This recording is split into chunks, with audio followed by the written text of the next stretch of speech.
Great. Thank you. Okay, we are recording. Okay, today is a pretty simple training. It typically takes about 30 minutes.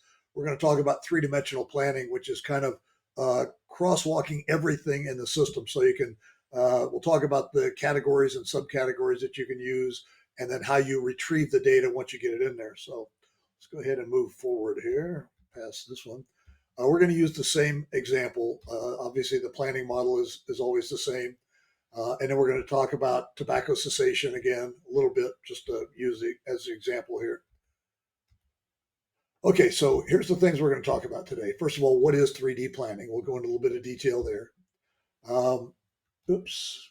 Assigning categories and subcategories. So three-dimensional planning is all about categorization. There are primary categories and then subcategories underneath those. And then how do we manage those? So you can make your own categories. There's a bunch of built-in ones like the FAB standards are built in, and public health standards and that sort of thing are all built in. However, you can add anything you want. So people add different grants. So which programs are using which grants and that sort of thing. We'll look at that a little bit too. On the dashboard screen itself, there's a strategic priorities view, and that is generated using the three-dimensional planning. We'll talk a little bit more about that. Since you guys don't have your strategic plan in there yet, it won't make a lot of sense as we're looking at it, but we'll at least go over it. And then there's some reporting that we'll use. There's three reports. One is a categories report, which is just a listing of all the categories and subcategories you've put into the system. And then the big one, the one that you'll use most often, is the category tag report. And what that is show me everything that's been categorized against public health essential number one, or something along that line. And then the categorization report is more or less a troubleshooting report.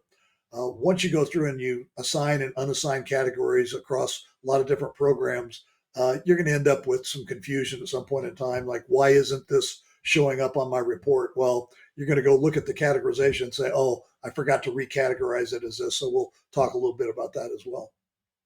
So what is three-dimensional planning? I'm going to use the example of the FAB six-pack of plans again here. So for instance, what are we doing across the entire department related to public health essential number one? So what you're going to do is you're going to go into each of these plans and you're going to find the pieces of those plans at any level, anywhere down the pyramid, and all the way down the pyramid if you want to.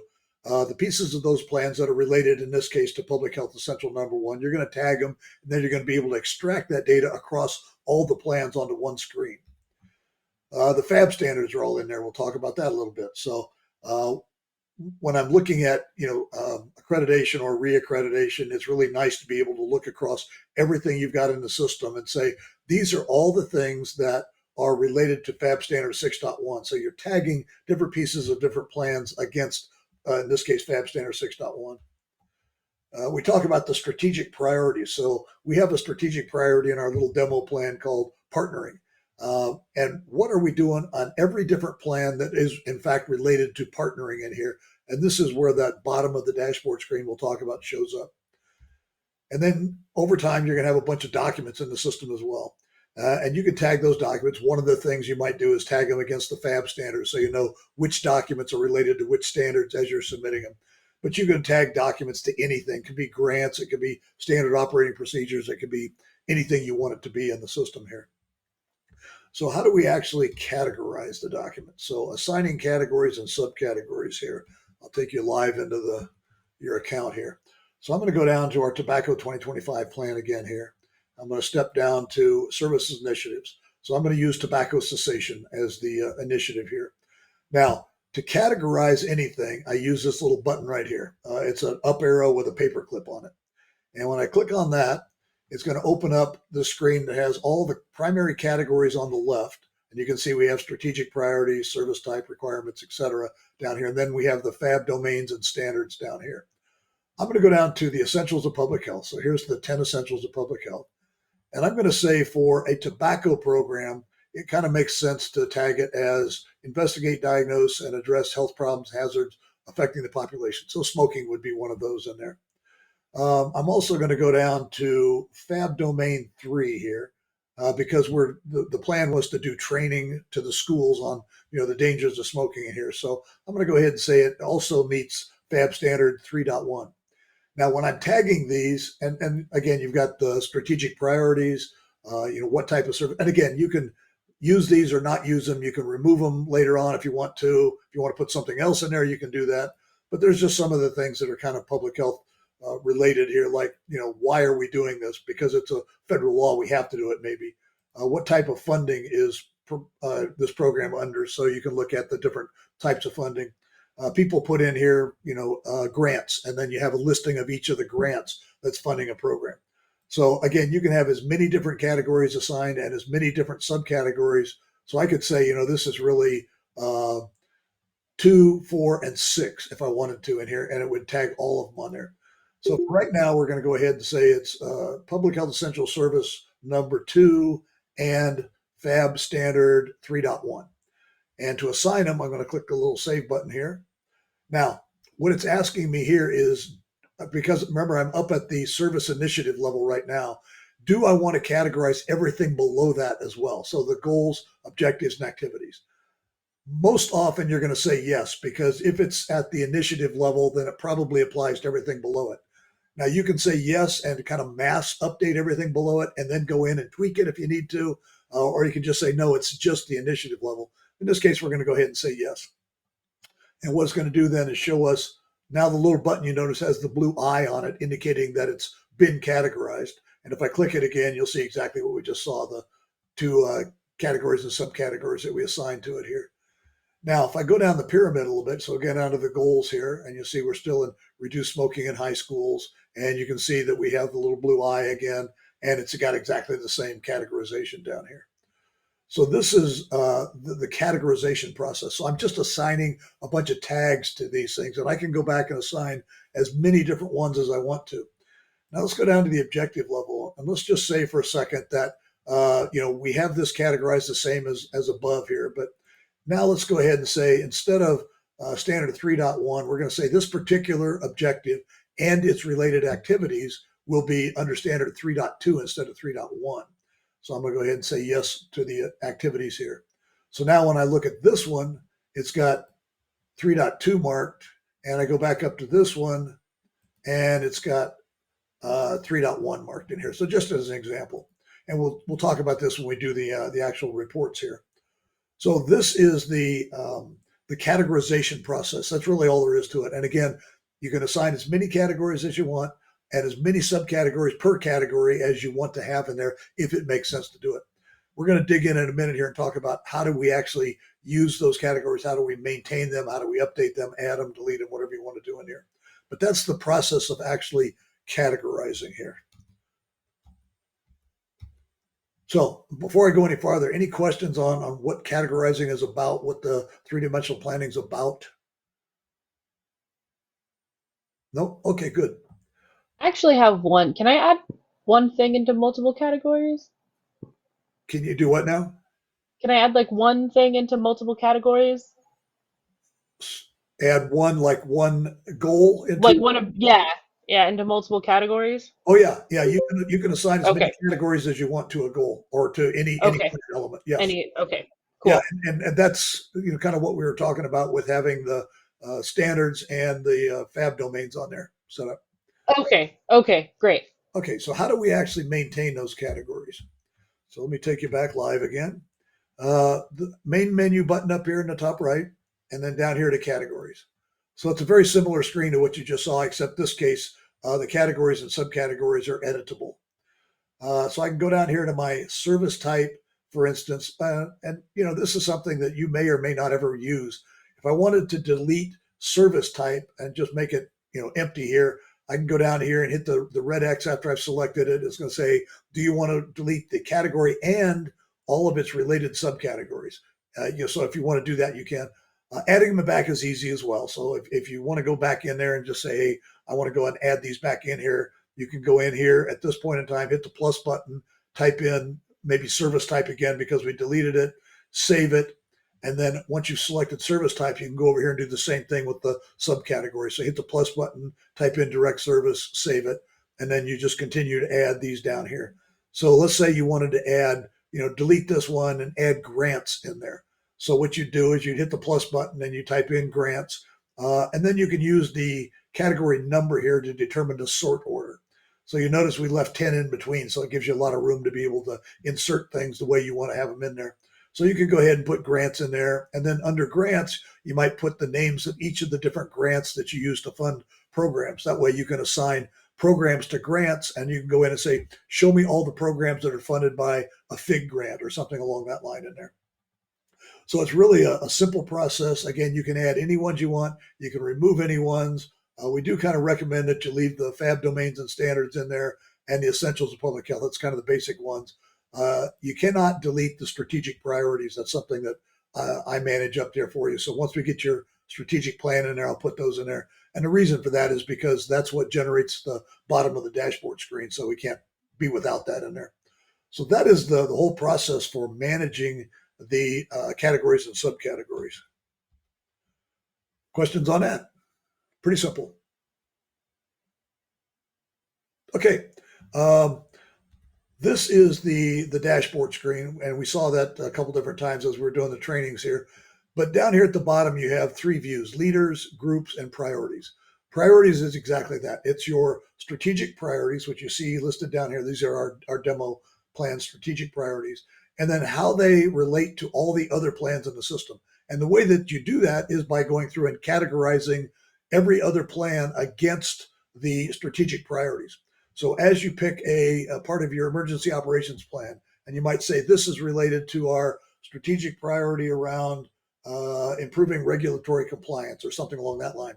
So you're going to mark all of that. And then after you've put all that together in the system, then you generate this screen down here, priorities, and you're going to have your strategic priorities and kind of how they map against everything else in the system. Once you get your plan in there, we'll go ahead and work through this, and we'll have a real view of it. At this point in time, it probably wouldn't make a whole lot of sense here. So we'll kind of skip over that. Now, there's three reports that we're going to use as we talked about here.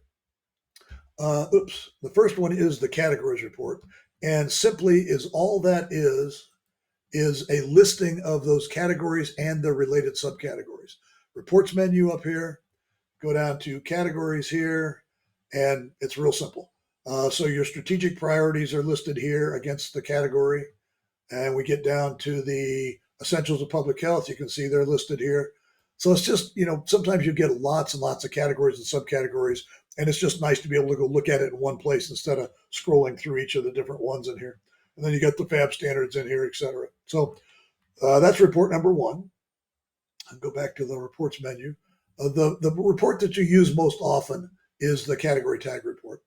So I'm going to go down and select, I've got my tobacco program selected here, and I'm going to go back down to my category tag report and back down to here. Tobacco programs for 2025. Okay.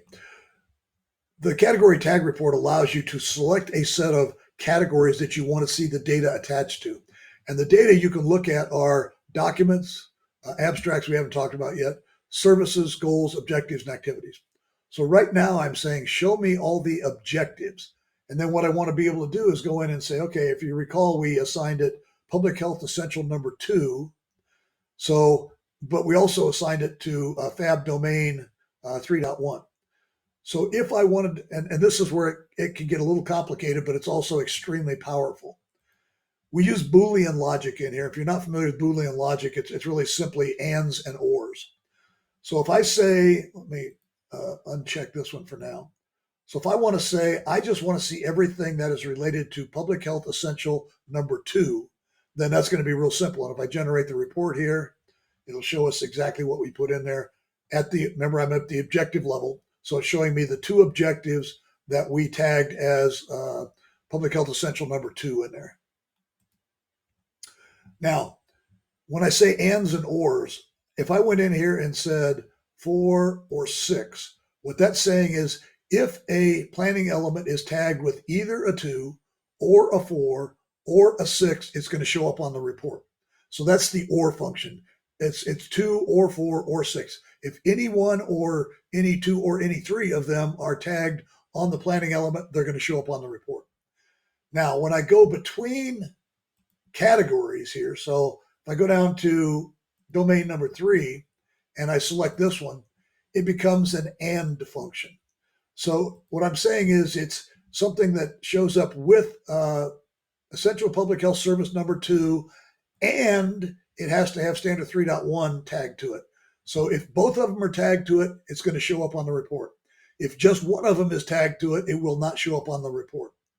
Now within here, I can still say I want to see if it's got tagged with 2 or 4 or 6. So if any one of those is tagged and standard 3.1 is tagged, it will show up on the report. So that's kind of again, it's kind of getting your head around it. But if you think about all the different things you can do with that to be able to narrow down these searches. So I want to say everything that's a FIG grant that's related to emergency operations or something along that line, you can do that. So down, and again, I'm going to select the different levels up here. So as you recall, we had standard 3.1. So right now, if I say essential service, I'm just going to say number 2 and fab domain 3.1. As you recall, we reassigned the objective, the second objective to 3.2. So if I click on this, the only thing that should show up is that first objective. And sure enough, that's true because it did not have 3.1 attached to it. If I go back here and I say it can have either fab domain 3.1 or 3.2, and I generate the same report, it ought to show both of the objectives. So there they are. So you got both of the objectives showing right here because one of them is 3.1, one of them is 3.2. So again, as you go in and play with this and kind of look around and do some playing with it, you're gonna get more and more comfortable with the Boolean logic. But you'll find out over time it's a very, very powerful tool to be able to set up things and extract data from the database across the entire database in there. So that's the category tag report. Next thing I want to do is I'm going to look at the categorization report. The categorization report is how has everything been categorized? And I'm still looking at the tobacco group for now. So I'll click on categorization report. And what it's going to do is just show me I'm at the objective level still down here. And if I look at the objectives, so objective 1 says category 40, essential public health services, subcategory 2, essential service number 2, category 70, which is fab domain 3, and fab subcategory 1, which is standard 3.1. And then you'll notice when I go down to this one down below it here, we have subcategory 2 or standard 3.2. So again, this is a tool after you've been using it for a long time and you've categorized and recategorized and uncategorized things, it's going to potentially get confusing when you look and you say, it doesn't look like I'm getting the right results in there. So at that point in time, what you can do is go in and run a categorization report and say, oh, I forgot that I changed this to 3.2. So I can go back in and change it back to where it was in here. So those are the 3 reports that you'll use. Like I say, the category tag report is the main report. The first one is just kind of a maintenance thing to be able to make sure I've got the categories and subcategories right. And then the categorization report is, again, kind of a tool to be able to make sure that you got everything done properly here. So that is 3-dimensional planning. That's really all there is to it. After you get a bunch of the plans in the system and you want to go through and start kind of cross-referencing the plans together, you'll find that this is a very, very powerful tool because you can look and say, okay, show me how well our strategic plan is encompassing everything we're doing in the department. Or you can go down to a specific plan underneath there and say, does this in fact fit into our strategic plan? Or does it fit into one of the FAB standards or something along that line? So again, lots and lots of stuff that you can do with it. And once you get into it and start playing with it, we can certainly get back together and talk about how do we go through and categorize things and grab the data out of there. So that was about it for the day. Any questions? Anything else I can show you? I think that's great. Thank you so much, Fred. I'm going to send you our community health assessment Okay. as soon as this meeting's over. Um, I totally had that in my notes to do like a couple weeks ago, and I apparently totally forgot to do that. So I will get that taken care of. Okay. Now, do you guys have your chip done from your community health assessment yet? Almost. Okay. It's almost done. Yeah, typically the community health assessment is a result of a plan. So it's a lot of times it's not something you can put in the system, but your chip is what we're going to do with that result. So send it to me. I'll take a look at it and see if there's actually a way to structure it in the system. But as a general rule, the chip is the plan to get to the CHA. Great. Okay. Well, if you guys need any help as you're playing with this, feel free to reach out. Awesome. Thank you so much. Thanks, everybody. Have a great week. Bye bye. Thank you.